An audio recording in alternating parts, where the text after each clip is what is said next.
Hi, this is Tim of the 1916 Company. Welcome and thanks for logging on. If you love what you see, reach out to me, Team Mosso at the1916company.com for purchase pricing and availability questions concerning this watch.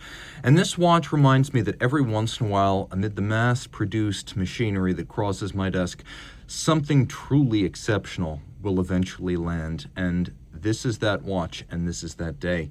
You're looking at a mid-1990s Gerald Genta Fantasy series Disney Mickey Mouse Skelett, a skeleton watch from the Fantasy series inaugurated, at least openly, in 1984. The series is said to have originated with a request for a one-off commission from the Sultan of Brunei, later formalized via agreement with Disney executives. And you could see by the time this watch was made in the 90s, Disney itself was on board, though in the early days, the fantasy watches included pop culture characters, including the Pink Panther, Popeye, and others, but it's the Disney series that is iconic of this run and the best remembered and the most sought.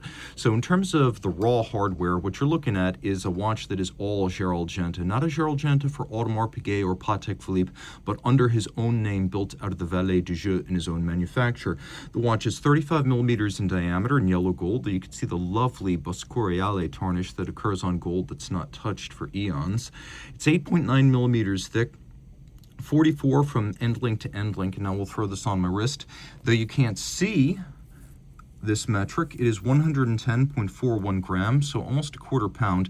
Despite not being large, it is quite substantial. It'll fit easily on any wrist. Male, female, it does not matter. As you can see, it fits well within the bounds of my 16 centimeter circumference wrist. So I'm going to say man, woman, even adult or child, any wrist can wear this. And as it is, at heart, a formal timepiece, you can see it'll easily slide underneath a dress cuff. Now, taking a quicker look at the clasp mechanism will reveal hallmarks that are particularly important, because even though this watch was retailed in 1995, and we do have the original sales document, you can see that the hallmarks are all pre-August 1st, 1995. So it was prior to that era that both clasp and case, bracelet, and gold set would have been made. So this watch was made most likely in the first half of the 1990s, though it was retailed in 95. Taking a quick look at the way the bracelet is put together, everything about this watch is handmade. We are talking about old school goldsmithing and craft construction. Taking a quick look here, you can see the unusual joinery of the removable links, whereby the screw heads themselves look exactly the same as the pins locating the permanent links. It's an artful and beautiful way to make something when you don't need to make a lot of them and volume is not a concern. It's also a high-grade arrangement, as the screws and bars are quite secure and make sizing this quite easy. The flexibility and the pliant character makes it feel almost like a lace or a soft fabric like silk. And you can really see that Boscoriale pattern, a name derived from a collection of Roman gold and coins effectively found underground after eons. Because gold 18 karat has a large amount of other metals in the alloy, particularly copper, you get this beautiful tarnish over time. And yes, gold can patina, at least 18 karat gold can patina. You can see the mechanism. Closing clasp is a friction fit, so it shuts with a snap, and move that tag out of the way. You can see Gérald Genta's name as both designer and as constructor. Rolling around now to the case, the octagonal form factor is something that has been a long time recurring motif on Genta designs, both for Genta's own brand, established in 1969, and many of his most famous commissions, like, for example, the Royal Oak. What is not immediately obvious, and you have to move it around through the light a little bit, but take a look at the faceting of the crystal. The crystal has been sectored and faceted so that we have a perfect octagon over the center above Mickey, and then facets, almost like the pie pan constellation design along the outer faces of the crystal, corresponding to the rounded facets of the octagonal case. I don't know how well you can see that, but this watch is simply full of nuance. Again, the kind of thing you cannot do at scale. We have the distinctive beaded crown, probably best known from the Jeffica series, and a little bit of a gadroon or rounded perimeter that sits above the primary case. Taking a look at the dial itself, you can see that it's concentric brushed with transferred lacquered, radially arrayed Roman numerals, including a watchmaker's 4. And then we have Mickey, and I'm going to do everything I can now to get you a little bit more light and take a better look at the mouse, because this is a work of not just miniature painting, but also micro engraving. Just as the movement is engraved, so is Mickey. And you can see this is an older form of Mickey Mouse, a real heritage design from the earlier days of the character, distinctly not the Mickey Mouse of the 1980s. Now, officially, the Fantasy series bowed in 1984. Prior to that, it was a low-volume commission made at the highest level in the most expensive price brackets for super high-end customers. Eventually, in order for it to become a regular offering, some sort of agreement with Disney had to be forged, and initially this was done between leaders of the Genta company and Disney executives, and later with Disney formally, so it did become a formal relationship. Now, what you can see here is that it is not a high complication like some of these are. Some of these are minute repeaters, for example, but what we do have is a set of hands, and I'll demonstrate now with the light off,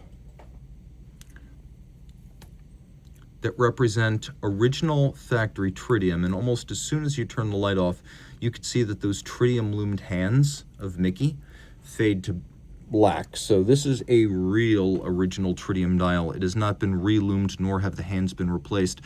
The timepiece features an elaborately skeletonized and engraved Piguet P71 movement. So you can see the distinctive 3/4 rotor of the P71, and that Mickey himself has been engraved on the rotor. So it's a super thin movement, only 2.4 millimeters thick by virtue of the unique 3/4 rotor winding system and the open barrel. 2.5 hertz, 40 to 45 hour power reserve, 35 joules, high-grade decoration, including mirrored beveling on the outside as well as the inside of the skeletonized parts. You could see that we've got many sharp interior angles where bevels meet. The whole thing has been skeletonized to remove material and then engraved to elaborate what remains. In its day, this reference 3261 would have been 30 meters water resistant. I recommend you not test the theory today for obvious reasons. You could see the pre-August 1st, 1995 hallmark on the case, and that the entire movement has been gold gilded.